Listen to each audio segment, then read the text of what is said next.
I have the honor and privilege here to start from the bottom and make it to the top with our guest today, Miss Faylene Bell. She's a senior director of digital marketing at Nvidia. And welcome aboard, Faylene. Thank you Thank for you. having us. Thank you for Your house having is me. lovely. Thank you. This is very impressive, way above me and Andre's pay grade.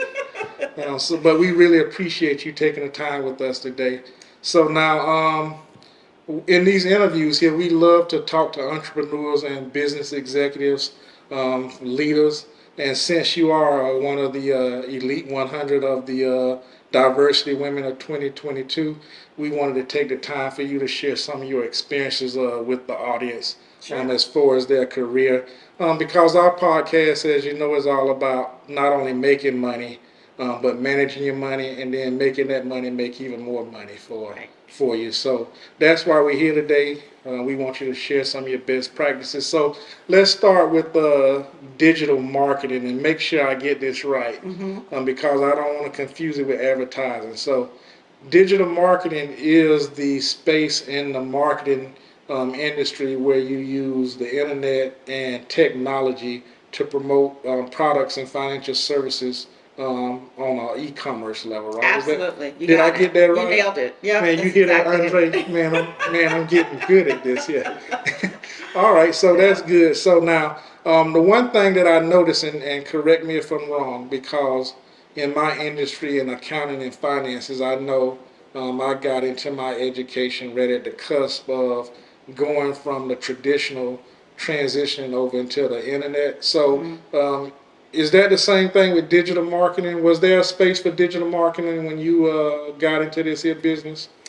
Absolutely. So before, I would say, the internet was sexy and everybody was jumping on the social media. When the internet was still starting out, a lot of advertisers and marketers were trying to figure out how to communicate online. So Okay. I got involved in the marketing space more from a database marketing. So I was working at American Express and I was doing list segmentation and data segmentation, Okay. trying to figure out how to target customers, prospects for credit cards. Hmm. And the internet was just one of the channels that we used. But this was like right when the internet just launched. It wasn't even called, internet marketing. And so there was Right. lots of lessons learned. But that's kind of how I got started. So now, is it safe to say if there was a Mount Rushmore of digital marketing, would you be one of the four people on there? Is I that don't know a little about too that. much? I think that's a stretch. Well, I've always considered you a pioneer because you did go to school for I marketing, right? did. So I got my undergrad degree in business with marketing focus, and then I got my master's, my MBA, with also marketing focus. So Okay. I am one of those rare ones where I went to college for this degree and I actually still work in the space. Okay. Now, is it okay if I shout out your schools? So you Absolutely. graduated from Florida State, Yeah, right? my undergrad went to Florida State And then you were at University, Roosevelt up in Roosevelt for my Chicago. MBA. Yep, Okay, well Chicago. that's great. So now, with that being said, and with the transition going on in the world now with young folks, how important would you say it still is for individuals that want to get into digital marketing as far as getting the education? Do they really need to go the traditional college route, or are there some other alternatives with them having the cell phones now and being able to do a lot of things themselves and being more creative than back when we came along? What's Yeah. the education requirements for this? I still feel personally a bachelor's degree is essential. Okay. Even though you can have all of that experience doing the social media on the side, it's great for your portfolio.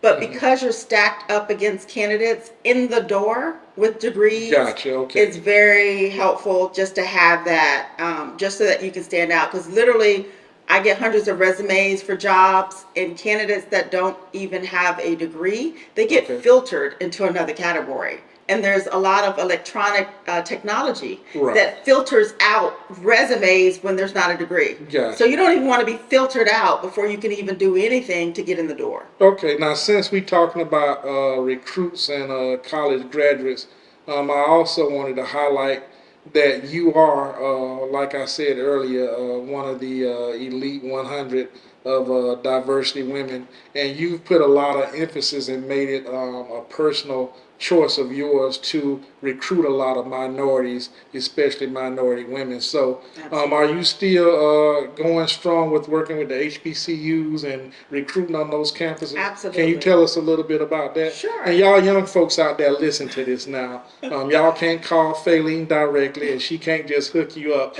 but she does recruit heavily to bring on recruits to Nvidia. So tell us about that. Sure. So when I joined Nvidia almost 4 years ago, I wanted to figure out how I could help, how I could do anything in the space, especially around minorities. Nvidia has a very, very small percentage of minorities, African American specifically, less than 5%. And That's so, consistent with Silicon Valley. correct, Okay, correct. gotcha. They're Okay. not unique in that situation. It's a whole host of factors why those numbers are low. But knowing that going in, I definitely wanted to find out what I could do. So I actually contacted our HR department. I did some inquiries around, well, what's our strategy, what's our recruiting, and we actually did have a small focus on minority recruiting, but HBCUs wasn't necessarily always on the list. And so I was an advocate for it. I volunteered for a committee where we reviewed the list of schools. We also looked at kind of the majors, because there's different careers at Nvidia, and so I partaked in all of that. That was like in addition to my day job. And then they asked if I wanted to go do on-site recruiting, because one of the things that we had heard was a lot of the students, if we went on campus to a diverse university, there was no people of color at the actual recruiting table or even talking to the students. Gotcha. No representatives. Not at all. And so HR was aware of this, and so they absolutely jumped on the bandwagon to have me involved. So I actually went to Florida A&M, which was not at all on the radar, and did some recruiting there in the engineering school. FSU and at FAMU have a combined engineering program. Gotcha. Okay. And then North Carolina A&T also had a recruiting focus. So I was happy to partake. And again, when I did recruiting, it wasn't necessarily for openings on my team. It was just representing NVIDIA. I was there to ask questions. I was there or to answer questions, to share insight about the company, whatever I could do to help with the cause. So your efforts were more so to bring more diversity to NVIDIA because they were lacking, correct? Yes. Okay, so now what's been your experience with that low percentage number and the recruits you do find not wanting to relocate to Silicon Valley? Has that kind of dissipated now that we're post-COVID and you can do more teleworking? Definitely. What about that? Definitely. That's actually not only a testament to overall our culture, and Jensen has a great philosophy about that. We can work anywhere and be productive. I mean, we've proven it. Data has already shown for the last couple of years. I was able to actually hire 2 Blacks in my team at NVIDIA who are remote. Okay. So and that's working out good? It's worked out great. Actually, they're strong performers. And I find that a lot of the remote employees work twice as hard, are always available. So productivity is not an issue at all. And going forward, are there still a lot of opportunities for young folks? Mm-hmm. So what's the best way for someone that's young that wants to get into digital marketing, that's maybe coming out of high school? Should they go into the college search looking for a school that specializes in that? Should they get into the digital marketing degree program, or is there any flexibility around that? I think it's a combination. So when I was in school, there wasn't necessarily digital marketing classes and we already established your Mount Rushmore. You're a pioneer. So now the fact that you can actually have a class and have a more specific niche major, do that for sure, because I think that's just going to help you get up to speed faster with where we are in the space. So that's one thing I would encourage. If you can take anything that's a little bit more specialized, it's not like a generic marketing degree, do that. And of course, find out if there's internships. Sometimes you have to actually do things for free. Don't always look for a paid internship. Gotcha. If it's a free internship and you're getting great experience that's going to look good on your resume, go for it. Now, speaking of internships, do you all do internships We at do. We have a Nvidia? very strong internship program. We have a summer internship and we also have fall candidates. We actually start recruiting for our summer candidates usually in the fall of the prior year. So Gotcha. you've got to make sure you get your stuff submitted. Now, do you all target juniors and seniors, or can they start as early as a freshman year when they're doing the core courses? Yeah. What's the criteria for It's that? been a combination. I would say the majority of the interns that I'm aware of are sophomores and juniors. Okay. We do have some seniors, and we do have some candidates that are in their graduate degree program. But the majority are kind of in that sweet spot. So we really like Okay. the students to work with us as an intern, not just 1 year, but 2 years.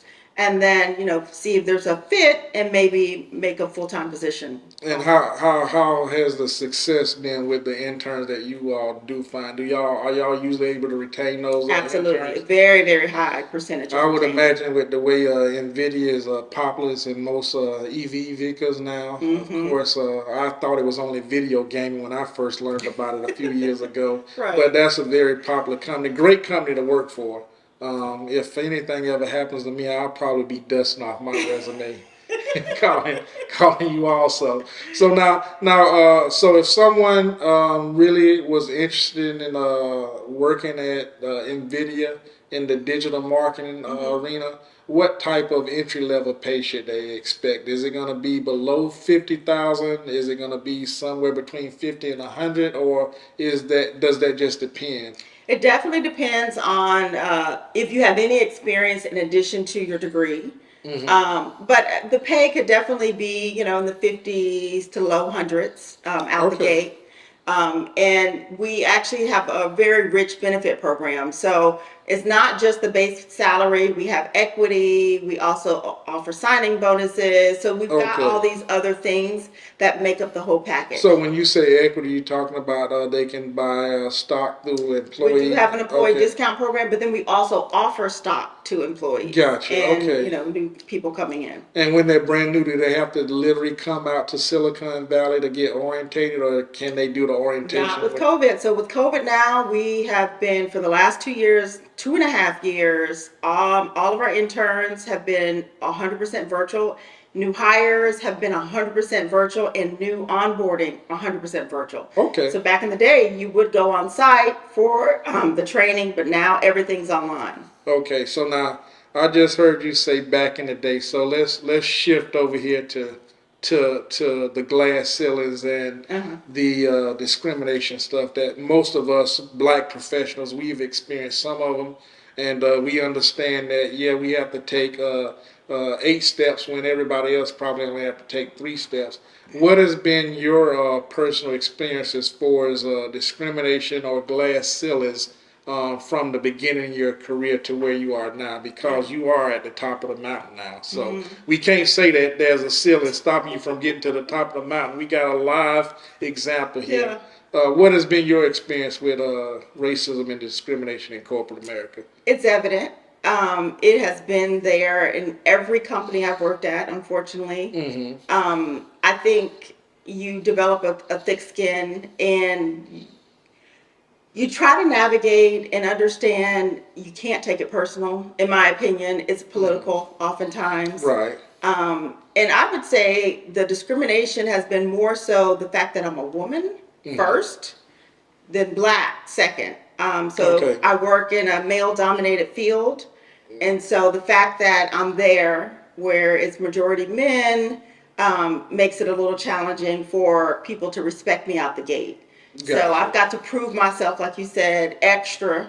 I got to have, the perfect PowerPoint. I have to Right. have the perfect, flawless presentation. My numbers from results needs to be always off the Absolutely charts. right. Yeah. And then I get recognized and acknowledged versus, someone else, not necessarily so. Right, absolutely. I definitely understand what you mean. Now, do you, the divisions that you run and the people that report to you, do you measure your employees performance by metrics only, or do you take a look at those intangibles as well? Both intangibles. So soft skills are very important. Okay. So and I do have a team that has direct reports under them. Mm-hmm. So it's important for me to make sure I'm hiring and looking at evaluating my managers if Okay. they're good at managing people, if they're good at coaching. So those are soft skills. That has nothing to do Gotcha. with Okay. running code or any of those things. So these are things that some people do really well at. Mm-hmm. We have lots of classes to help them,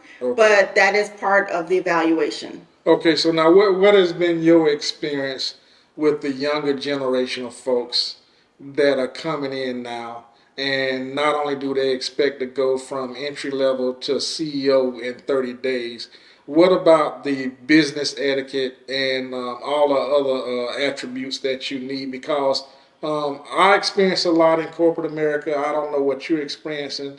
So I want to find out what has been your assessment of the younger generation and them coming into the workplace. They need some classes bad.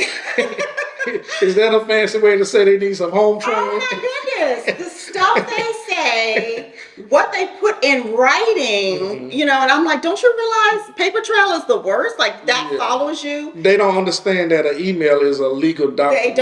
They don't Right. understand. Mm-hmm. So there's definitely lots of coaching that needs to happen in college. There needs to be some kind of class that helps them like make that transition. And then I think there's a lot of expectations that they need it all. They're entitled to it all. So there's lots of entitlement. They want to be promoted. They've only been there for less than a year, and it's like, why am I not promoted? That's and the culture. all these other people have been promoted. I'm like, you haven't even put in the time. Right. So it's interesting.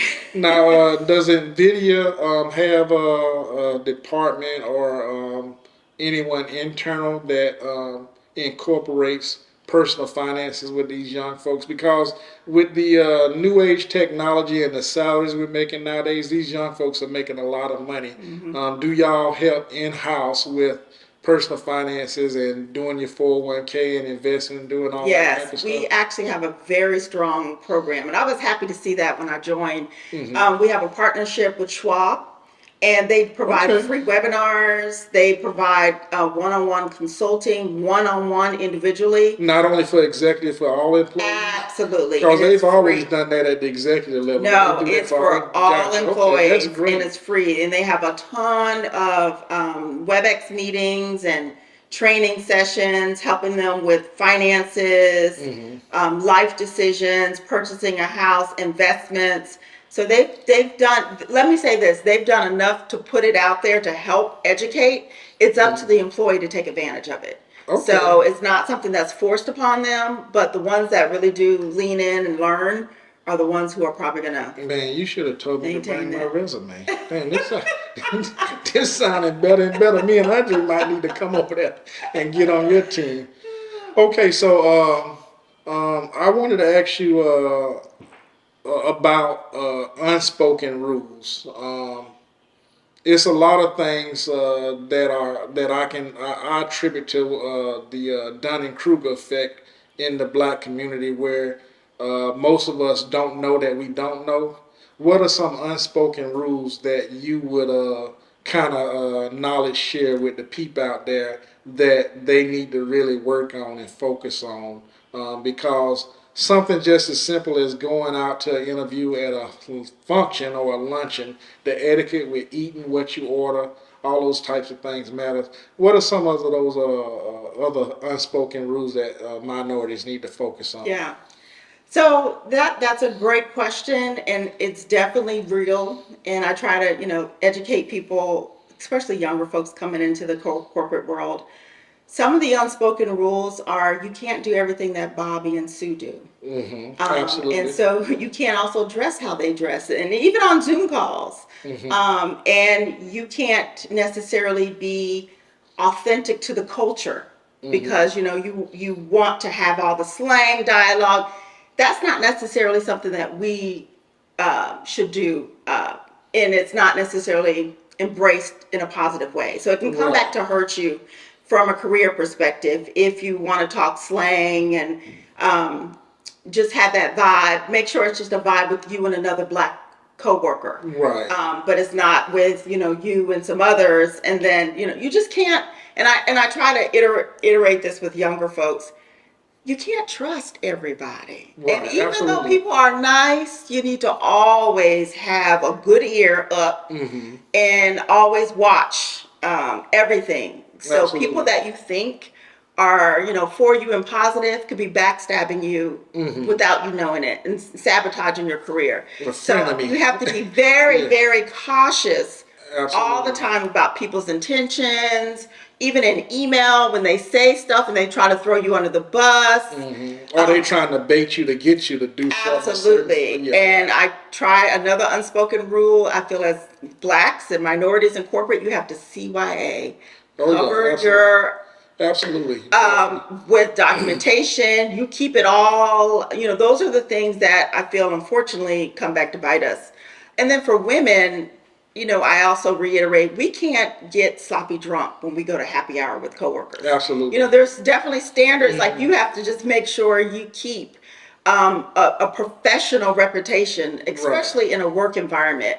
So you just have to be cautious of that. And as a minority, unfortunately, we're scrutinizing more. So you just have to be cautious. Gotcha. Okay, that's some great points. Now, what about this here, Faylene? I know in the accounting and finance world, when you are invited to your bosses or your boss's function, even if it's something after hours dinner, um, it was very important for me to not only show up, but to also show up and eat the potato salad with the diced apples and celeries in it and say how good it is. Is that something? Is that something that you've experienced also in your culture, that you have to do those external things also? And I tell people that because a lot of minorities, we're not comfortable, so to speak. These are not our friends at work. So when you get an invitation extended to you, you're like, I don't want to go there. I don't even like them, etc., whatever the case may be. And I tell them, well, you can't turn down everything. So at some point, you do have to figure out which ones you need to show up. Right. And like you said, you might need to partake in some food that's not like something you would enjoy. And I always tell people, have a 2-drink minimum. Wherever you go, corporate-wise, especially your boss, drink no more than 2 drinks. Or drink, if you're going to drink, and then have water, and then have another drink. Just so that you keep yourself sober. Yeah, absolutely. That's very important. I think we've all seen that one person that made that mistake. Yeah, absolutely. So now let's go ahead and wrap up here. What about things that you're noticing nowadays? Now that we are virtual, are there some things that you see minorities do on Zoom calls that is inappropriate that you think could turn into something systemic? Maybe like, have you witnessed employees eating while they're on a Zoom call, doing things like that? Is it appropriate to be drinking water or sipping on your coffee? Because we really don't have any rules that are etched in stone since we're all transitioning to this. What are some things that you see at your level that are starting to kind of tick up to be a problem? It's funny you mentioned that. I would say it's even before all of that. Most of us don't even want to get on camera. So the first thing I tell people is get on camera. Turn your camera on? Turn your camera on. And I'm a big proponent of turning your camera on. And a lot of us don't. We refuse to do it. Every once in a while, it's okay to turn your camera on. Eating and drinking is not a big deal, honestly, if you're doing it in a way where it's not disruptive. So you just have to be conscious of your surroundings when the camera's on. If there's something in the background or if there's anything like that, then I think that could become a problem. But most of us, we won't even turn the camera on. Okay, and that's probably because we are not dressed appropriate. Is it okay? Is it okay to wear that bonnet that Monique said? It's not. No, you shouldn't wear that. So even with you working remote, and I'm 100% remote now, I get up every day. I will put all my makeup on. I do my hair. I get fully dressed. Even if I'm not even going to be on camera, for me, mentally, I need to feel Right. like I'm going to work. I can't feel like I'm laying down, from the bed to my Absolutely, desk. yeah. So that helps me mentally get into the right space.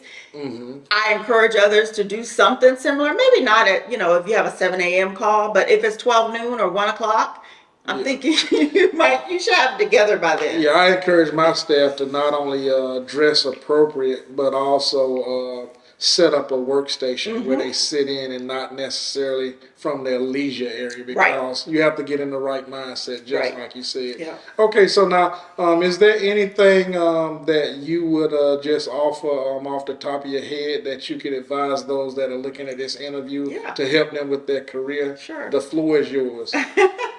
The one thing that I like to encourage younger folks, definitely, regardless of money, because a lot of people will go into careers based upon the money you're going to make and how successful. You got to find something that you're passionate about and you love, because I'm telling you, you will not stick with it 20 years down the road, or you won't stick with it when you keep getting obstacles thrown at you if you don't enjoy what you do. So if you don't like working with numbers, don't go into a field where you work with numbers. Don't try to go and be a stockbroker because oh, that's lucrative. If you hate doing that space. And for marketing as well, marketing oftentimes is looked at as, oh, it's the sexy career, it's fun, it's branding. Marketing has a lot of metrics, it has a lot of numbers. Yeah. You have to be really into details. Like I manage the website, so I'm looking at fine print. Those are things I work a lot with the legal team. So these are not necessarily the glamorous photo shoot things. There's a but lot of back office, lots of back office elements. And so because I love marketing and I'm passionate about it, I understand the full spectrum. But if you're only in it just because you think it's the popular thing to do, don't do it. Okay, You're not gonna last. Absolutely. So, folks, this is a Senior Director of Digital Marketing at Nvidia, Faylene Bell. Nvidia's website is nvidia.com. That's it. what nvida.com. Do you have any other platforms you want to share with anyone where they can go check you out? So I have my own website, faylenebell.com. I'm also on LinkedIn. I'm on Instagram. I have all the social media platforms. I had a podcast zigzagging into digital marketing. I just haven't posted anything in a while. I just been There's a lot of work busy. that goes into. Can you tell them how hard it is to run? It ain't just showing up and talking. This is a full-time job. It is a lot. And so, anyway, those are my platforms. But my website is most likely the best place to go, faylenebell.com. And my other pet peeve, if I could just say this. Okay. Do not send me a LinkedIn request if you have had no engagement with me. You haven't even tried to do an introductory email or message. I get these random requests from people. I don't know you from you make no connection with me at all. Yeah. And you expect me to link in, and then you email me to death about a job and everything. I don't know you. You don't know me. 50 to 100 So requests from the LinkedIn. younger generation is notorious for that. Okay. They think that's what you're supposed to do. Just link in, and no, we need to connect. They need to start out probably at nvidia.com, click on careers, take a look at. Start there first. Start there I'm not HR. I'm not here to help you find your job. And you definitely figure it out. Yeah, you're not giving out no homegirl hookups either. No. You gotta have your credentials together. You gotta absolutely.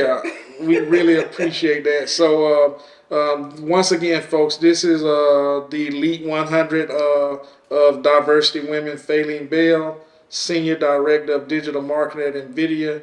It's been great, Faylene. I'm quite sure that some people out there will get a lot of good information from what you've done. And as well, you all know Andre and we're at the I Got Sense podcast on all podcast platforms. And then if you want the investment advisement, you can also come over to see us at the I Got Sense podcast on Patreon as well. So once again, Faylene, we're very, very happy for you, first of all. We're very proud of you.